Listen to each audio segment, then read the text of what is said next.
Check out this crazy 500,000 hand. We're going to analyze this to the bone using the new Ultra Tire from GTO Wizard, which allows you to run custom multi-way preflop solves, even including limps. Check it out. Okay, so if we're giving the option for limps, we see under the gun actually does limp the most. Probably as expected, right? Because indeed the hijack already has minimal limping in his opening strategy. Now taking a look at the cutoff's opening range, limps basically vanish. Stealing the blind simply becomes easier, let's say. Interestingly, ATAKA, who some say is Trueteller, apparently has a limping strategy. Which is why I had to turn this button on right here. Okay, so this is the button's isolating range. At first glance, this seems a lot tighter than you might expect, right? I remember back in the day, people recommended isolating limping fish relentlessly. But this is against GTO opponents, and we are expecting the cutoff to have a bunch of Limp-Reraises here. Against limping fish, this would indeed be a much wider range perhaps.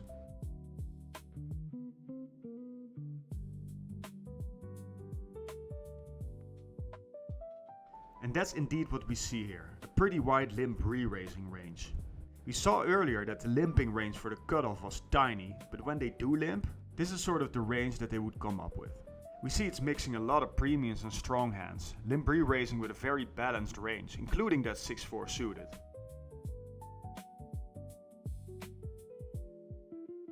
ATAKA does go for the re-raise, and interestingly we see the Queen 9 suited folding, likely because it's a hand that is just dominated so often even though it's suited. But it's very close, as we can see here, and we can hardly call this a mistake by Kayhan. Now monotone flops are never range bets pretty much. There's tons of mixing going on with every single combo, often around 50-50 too.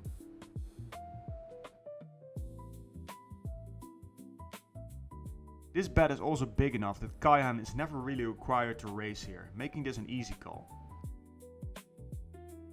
It's still close for this specific combo though, and exploitatively making a small raise against certain opponents might just be the right play anyway. The 8 isn't great for ATAKA, and we see a lot of checking. There's absolutely no reason to bet with middle pair here.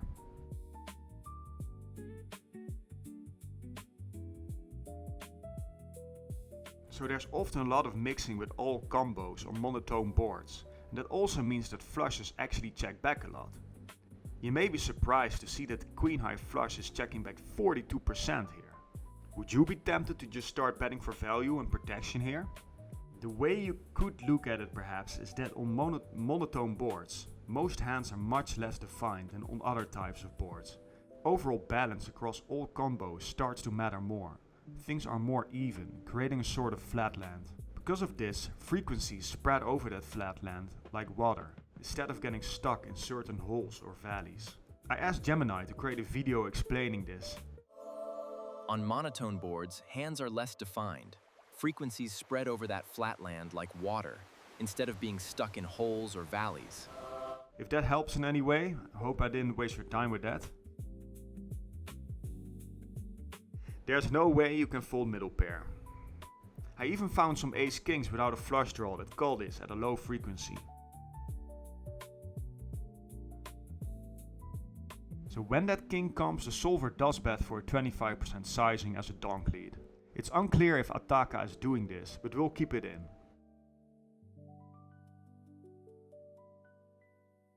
And so after the mandatory shove, ATAKA called without too much tanking with the 6-4. We see here that 6-4 suited is actually a pure fold, and that the calls are coming more from the King X region, flushes and pocket pairs that block flushes. We see how important it is in this situation to block flushes when we look at pocket aces without a diamond folding, while lower pocket pairs with a diamond are mostly calling. So when most of the value lies in flushes, absolute hand strength that fall below a flush just dissipate in importance, and those single diamond cards become vital. I mean, check out how many flushes we're blocking with just a single 10 of diamonds. So we do see the 6-4 of spades pure folding, and calling is a big punt in GTO. Does that make ATAKA a bad player? Not necessarily. You see, Kayhan is supposed to bluff shoves from ace-jack and ace-queen offsuit right here. For instance, ace-queen offsuit with a diamond is bluffing at a very difficult to match set of frequencies. Let's note lock only these combos so that he's bluffing them pure. And voila, believe it or not, 6-4 of spades is now calling pure. And it's an easy call too. Amazing. So there you see how important it is to realize the sheer elasticity, or may I say nimbleness, of GTO strategies. It's a freaking house of cards. Studying GTO is immensely valuable and allows you to reach towards that world-class level you aspire, but never get so locked into it that you cannot make drastic deviations if you suspect your opponent is making them too.